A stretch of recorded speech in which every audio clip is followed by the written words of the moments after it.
Hey, Mr. Tambourine Man, play a song for me. I'm not sleepy and there is no place I'm going to. Hey, Mr. Tambourine Man, play a song for me. In the jingle jangle morning I'll come following you.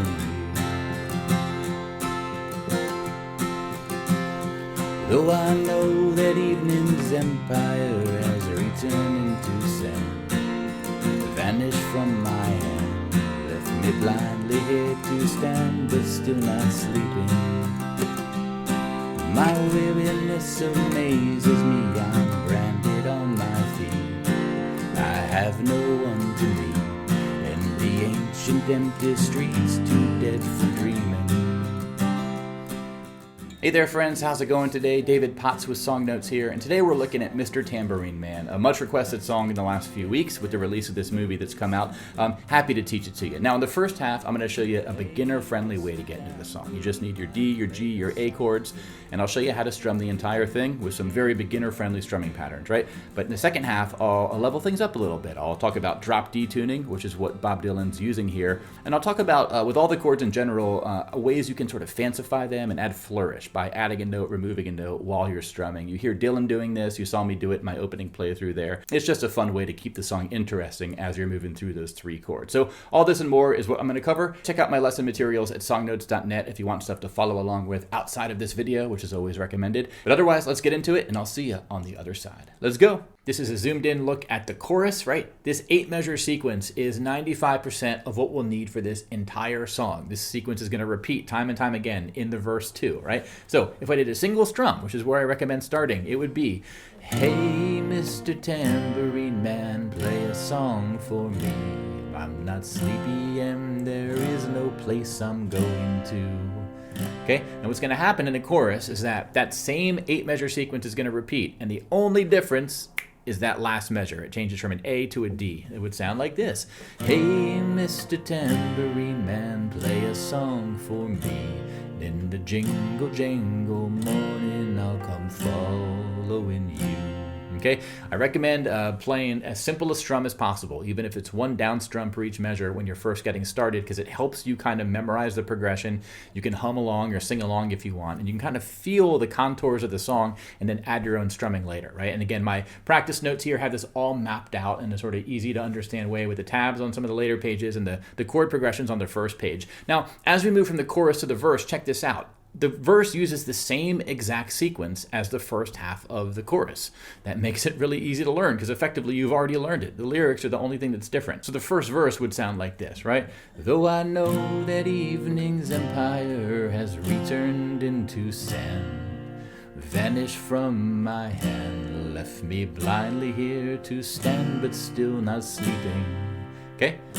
So with what I just played, it's identical to the first half of the chorus. The only difference is we're going to play that D and G measure one extra time. And this is something that's going to come up in the song itself. Is some of the later verses, he's going back and forth between the D and the G and the D and the G and the D and the G a bunch of times as he's describing things, right? Silhouetted by the sea, circled by the circus sands, with all memories and fate driven deep beneath the waves, let me forget about today until tomorrow.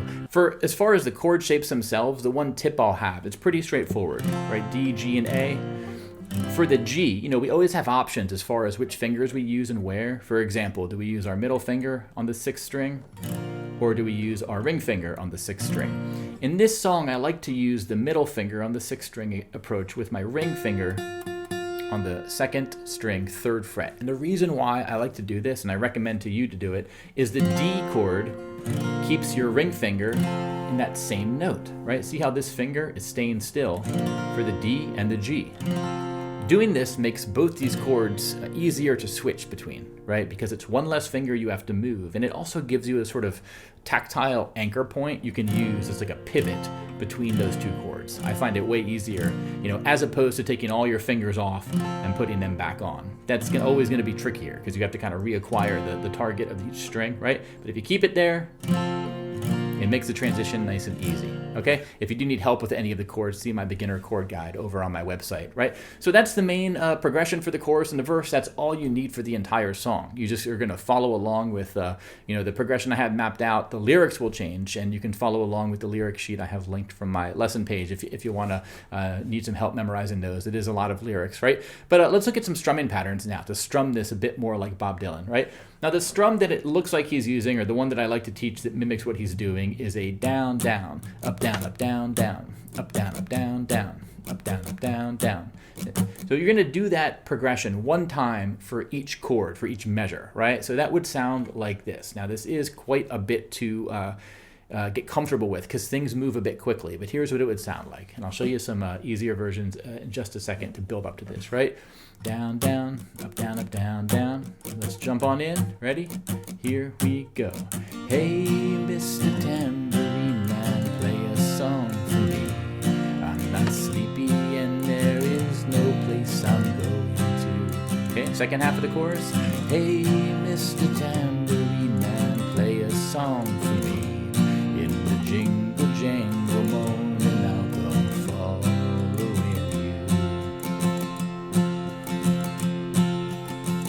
Okay, that's what it would sound like using that full strumming pattern. Now, if that is a bit too much for you, you could slow things down. Things do get easier when we play them slower, right?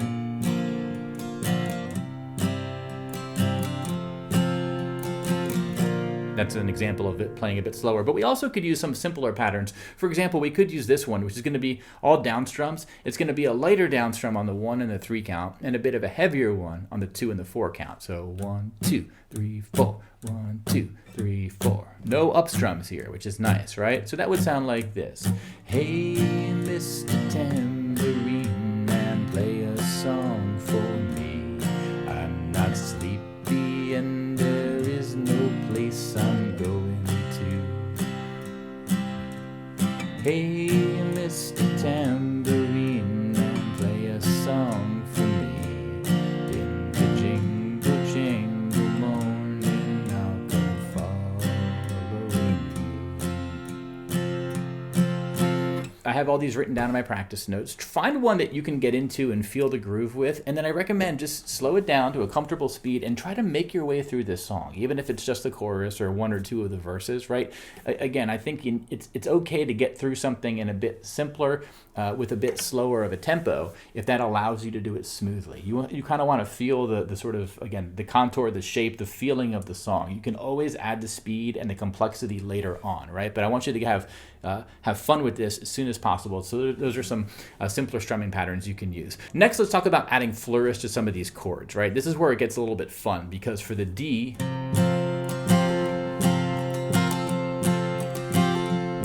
you can do what Dylan's doing there by adding and removing fingers in the thinnest string. And also for the A,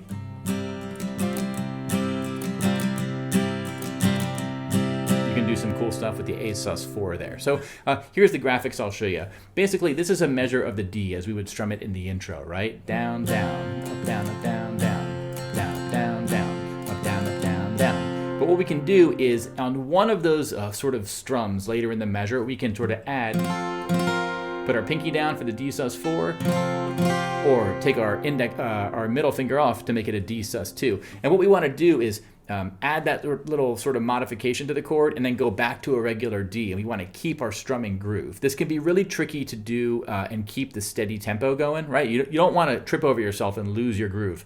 So what I recommend is start off with a simple strum with just a regular D.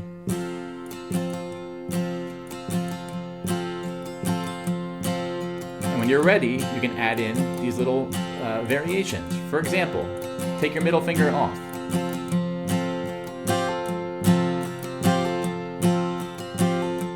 Or you could add your pinky.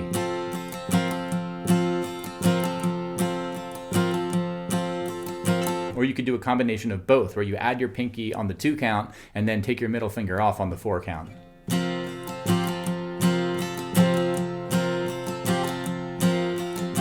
Okay, now you'll find that Dylan does all of these, but never any one of them more than once or twice in a row. He's always mixing them up. And if you put on the album recording of the song, in the first couple measures of D, you're going to hear these right out of the gate, right? So here's an example of me mixing them up in a bit of an organic way.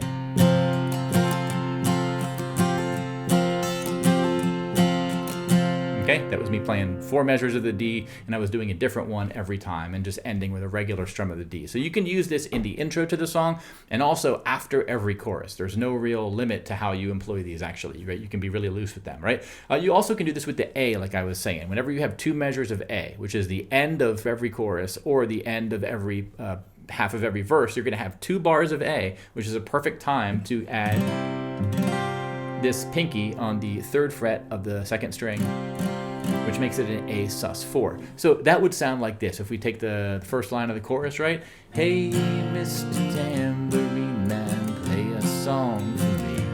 I'm not sleepy and there is no place I'm going to. Okay, I'm doing the same sort of place in the measure that I have it for the D. You can do it anywhere. You could sort of keep it on the A.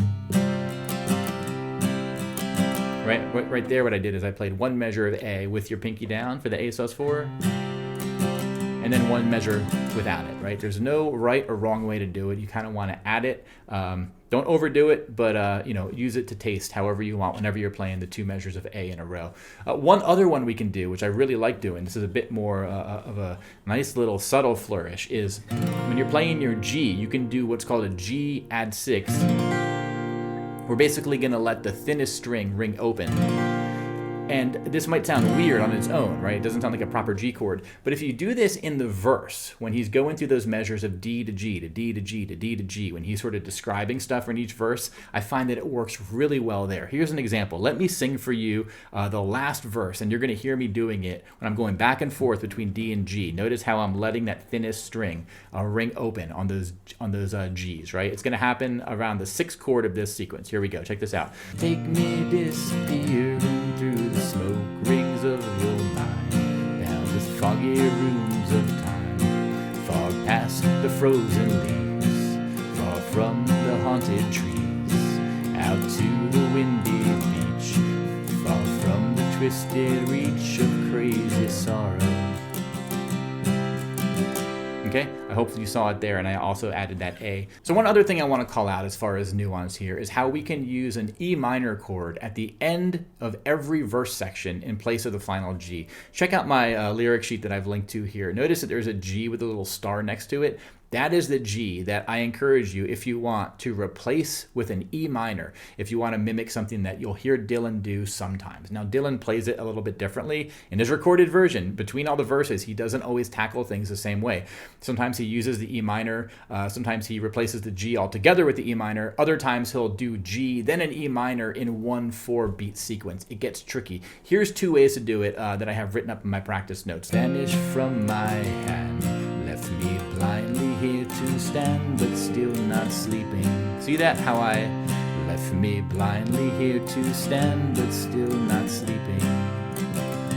I just replaced that G with an E minor. I think that's the best way to do it because it's nice and clean, and it kind of gives the end of each verse a little bit more musical interest because we're on D, G, and A for the rest of the song. So that extra E minor can be really helpful. And you can see Dylan do this in his recorded version, 1964, 1965, whenever he first was playing this. You can see his fingers go to that E minor, right? The other way to do it, though, that Dylan actually is doing, I think, some of the time, is he'll do, let me blindly here to stand, but still not sleeping, okay?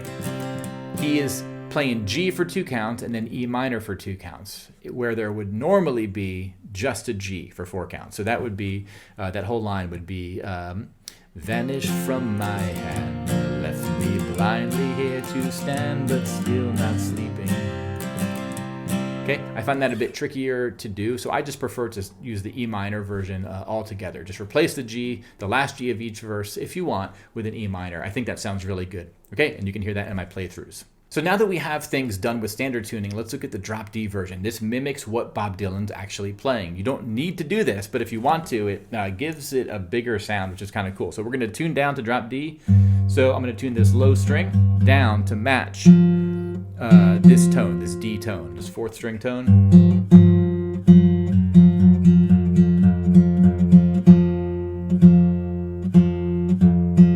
Okay, I have a video showing how to do that. I'm just basically waiting until they sound like they're resonant with each other. And once that's true,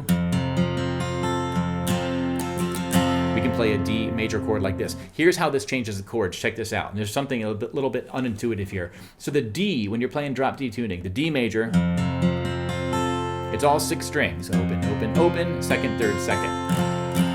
Now, when you play a G in drop D tuning, normally you would do this weird 5th fret thing, because your G is basically 2 frets higher because of your tuning change on the thickest string. But Dylan's never doing this. What he's doing is this. Okay, you would call this a G over B, right? Because this note's B, and it's basically a G major chord with B as a bass note. So we could call this G over B. But here's the deal. Because this lowest string is a D, and because the note D is in the G major chord anyway, right? You can kind of just... You can include that thickest string if you want to, and it's gonna sound good. I wouldn't necessarily emphasize it too loud. You know, that's like a very heavy bass note followed by a lighter strum. But instead, you know, if you happen to play it, it's gonna sound fine, okay? So that's kind of what I've written up in my my tabs for the drop D tuning here for each of the sequences. Now the A will stay the same, really quick. And then the E minor, if you do the E minor thing that I taught at the end of the previous section, the way I like to do it here is just basically do second, second, mute, open, open, open. Okay? You could do second, second, second. This will work also. Second, second, second, open, open, open. That's an E minor, but I find it easier just to do second, second, mute, open, open, open. It looks like this is what Dylan's doing in his 1965 live recording as well. So here is what that would look like. I had this tabbed out on page 3 or 4 of my practice notes, page 3. So you can see it, right? Let me pull it up so I make sure I'm following the right thing.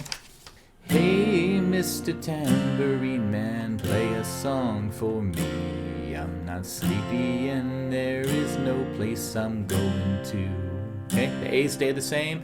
Hey, Mr. Tambourine Man, play a song for me. In the jingle jangle morning, I'll come following you. Okay, it's basically the same thing. You have to train your brain when you're strumming a D. It's okay to do all 6 strings, and also train your brain when you're doing a G. You know, you either embrace that B bass note, right, and mute the thickest string, or just let the thickest string ring.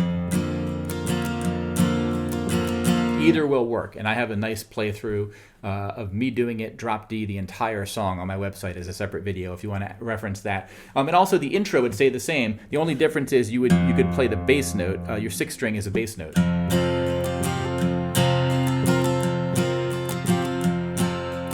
Hey, Mr. Tambourine Man, play a song for me.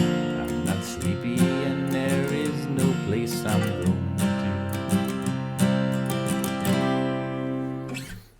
So that's all you would need for drop D. Check out my version. At the beginning of this video is a little tease of it in drop D as well. And then again, I have a whole playthrough of me doing it on my website from beginning to end in drop D if you want to hear how that sounds, where I put all this together, okay? But that's all we need for the song, y'all. Again, get my practice notes. I have a bunch here. This is going to be all the chord progressions mapped out on page 1 with some chord stuff at the bottom showing you the good stuff as far as chord flourish, strumming patterns, some of those intro and chord stuff and the melody on page 4. And then pages 2 and 3 are going to have the tabs for standard tuning and drop D if you want a single measure strum for each of the chords just to follow along, right? The whole idea here is you can bring your own strumming pattern to things. I've shown you a bunch, and hopefully those are going to get you on your way. So get all this stuff on my lesson page at songnotes.net. Thank you all for watching, and I will see you all in the next lesson. Until then, my friends, take care, and bye-bye.